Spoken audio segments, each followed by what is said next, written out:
faɗa, ni na faɗa, ni na faɗa, ina santa a cikin gida gaban kowa.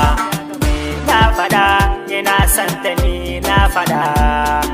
Santa ya shiga zuciya, ya bi jini da jijiya, da numfashi na ya gauraya, a cikin jiki na ya zagaya.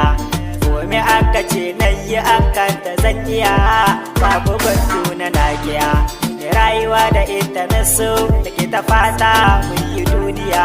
Ide tun a gani na farko na sanna kamar da kauna, da sace min da galbina. Babu dare kuma babu rana, shiga take yi cikin tunanina. Kalmar so gare ta yakin na furta amma ya fi karfina. Ka shiga dukkan lamarana, ziyara na take a bacci na. Ba ni da wata dama ta yin kwana da na kama da kauna. A gida auren ta na roƙa a bani dama, an ci ne hakuri dai na kare girma. Duniyar akwai mata da dama, na kyale ta ta yi aure na ta. Ni kuma gashi da santa na yanke ta fama, a cikin zuciya yanke ta girma. Sanadin ta na fito gun nema, kuma sanadin ta zani kuma. Da ta gida ne ta yi musu kuka, watakila auren ta za su ban dama. Duka ne mafarki na yi aure, ita nake gani ta zamo amaryata. Dan kaunar ta da girma take a cikin zuciyata. Ita kadai nake gani ta fi dacewa da kalata kafa a mata.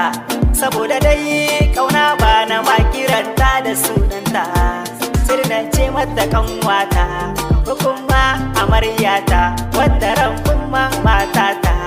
Har suna na abokai suka sauya, suna kirana da nata. Da ku yan gida ku sani dai, na faɗa ina santa ni dai, zuciya na bata ita dai. In kuna so na da farin ciki ku dai, ku bar ni in rayu da ita ni dai. In ba ku so na da damuwa dai, kuma kuna son rayuwa ta yi daidai, ku bar ni in rayu da ita ni dai. Ina santa ni dai, ina santa na faɗa, ina santa ni dai, ina santa na faɗa, ina santa ni dai, ina santa na faɗa.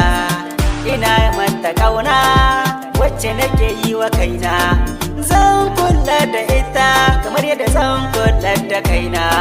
Ba ni saka ta kuka, farin cikin ta ne farin cikina. Ina santa ni dai, ina santa. Asma da jaririn mawaka.